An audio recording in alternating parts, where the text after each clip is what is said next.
Good morning mga ka-X1, welcome back sa munti nating channel. So ayun, ipapakita natin tong loob ni Crown PLX 15.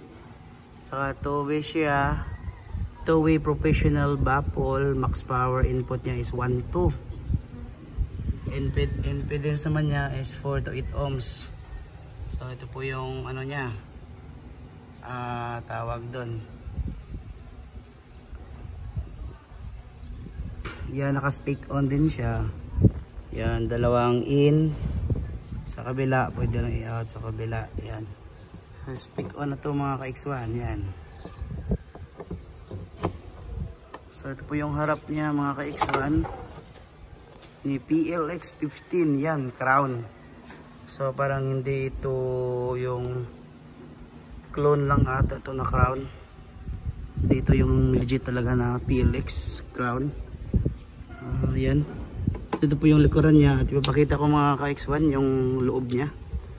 So may binaklas ako ditong isang speaker niya, isang box. So ipapakita ko yung speaker niya. Yan, ito, yan. So ito po yung speaker na ginagamit niya dito mga ka-X1. Nominal power niya ay 600 at max power naman niya is 900. So yung tweeter nga pala niya is 300 watts lang. Yan yung speaker na ginagamit ni PLX na Crown. Yan. So dito sa loob niya may dividing network po siya mga ka-X1, no? Yan, two-way na dividing network. Ito po yung sa stick on niya na terminal. Yan. At dito rin yung in niya. Dito. Yan. Ito po yung input niya. Tsaka sa kabila naman dito ay sa mid niya. Mid. Tsaka yung high naman niya is dito sa kabila. Yan. Ito po yung dividing network niya mga ka-X1, no? Maliit lang. So 1,200 watts daw yung max power. So ito naman yung tweeter niya mga ka-X1.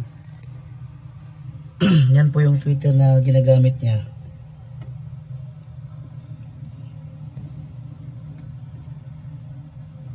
Di makapokus.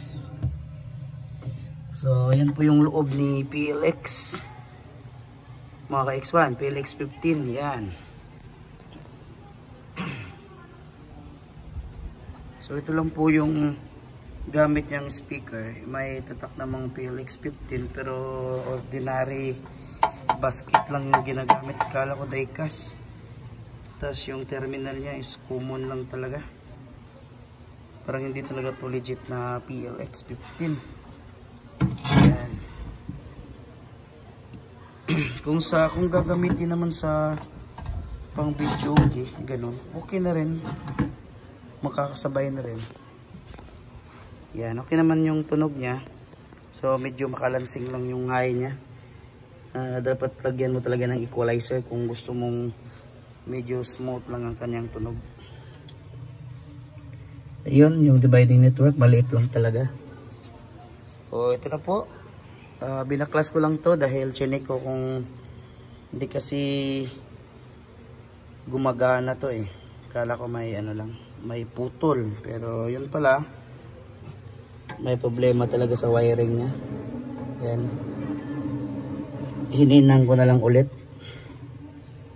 pero ngayon okay na, gumagana na po siya. So ito na lang po yung review niya. Yan. Ito yung tweeter niya, oh. Yung horn naka built in sa pinaglalagyan. Yan.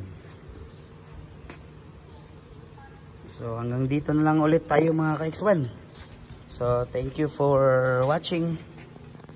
Have a great day.